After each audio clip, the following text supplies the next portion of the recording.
నమస్తే. కేవలం హిందువులను మాత్రమే టార్గెట్ చేసి పాకిస్తాన్ ఉగ్రవాదులు, పాకిస్తాన్ ఆర్మీ చీఫ్, ఇంకా ఉగ్రవాద సంస్థ ది రెసిస్టెంట్ ఫ్రంట్ అనే అనుబంధ సంస్థ లష్కర్ ఎ తోయిబాకి సంబంధించిన ఖలీద్ అనేటోడు army chief, Pakistan army chief, వీరిద్దరు కలిసి వేసిన ప్లాన్ల పాకిస్తాన్ ఆర్మీ వాళ్ళు దానిలో రిటైర్డ్ అయిన ఒకడు వానితో కలిసి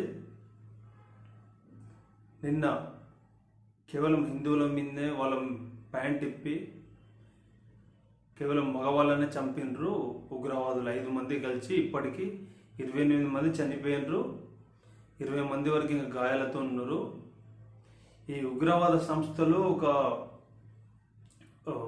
కేవలం ఎప్పుడైతే ఈ పాక్ ఆక్రమిత కాశ్మీర్ ఏదైతే 370 రద్దు చేసినరో అప్పటి నుంచి మోడీ మీద, అమిత్ షా మీద, ఈ దేశ ప్రజల మీద, ముఖ్యంగా హిందువుల మీద పగబట్టినని చెప్పి స్పష్టంగా చెప్పొచ్చు మనము. ఎందుకంటే వీళ్ళు చేసే పనులు అట్లనే ఉన్నాయి కాబట్టి మనకు తెలిసిపోతుంది. ఎందుకంటే ఉగ్రవాద సంస్థకి సపోర్ట్ చేస్తూ ఈ పాకిస్తాన్ ఆర్మీ చీఫ్ గాడు,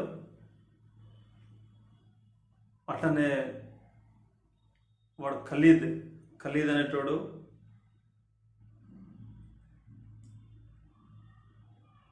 దమ్ము లేక, డైరెక్ట్ కొట్లాడే దమ్ము లేక అమాయకులని,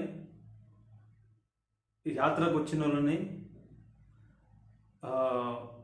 వాళ్ళ దగ్గర ఆయుధాలు ఉండయి, ఈ లుచ్చానా కొడుకులు, దొంగలు,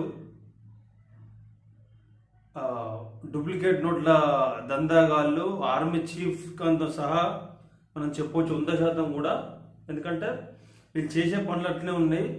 వీళ్ళు భారతదేశం మీద పగబట్టి దాడులు చేసి అది చేసి వాళ్ళ దేశాన్ని ఎంతో నాశనం చేసుకున్నారు. ఇప్పటివరకు కూడా పాకిస్తాన్ అనే దేశాన్ని నాశనం చేసుకున్నారు. అయినా కానీ ఇంకా బుద్ధి వస్తలేదు. జమ్మూ కాశ్మీర్ అనంతనాగ్ జిల్లాలో పెహల్గాంలో పర్యాటకులపై ఉగ్రవాదులు విచక్షణ రహిత కాల్పులు దిగబడ్డారు. ఈ ఘటనలో 28 మందికి పైగా చనిపోయారు ఇప్పటివరకు.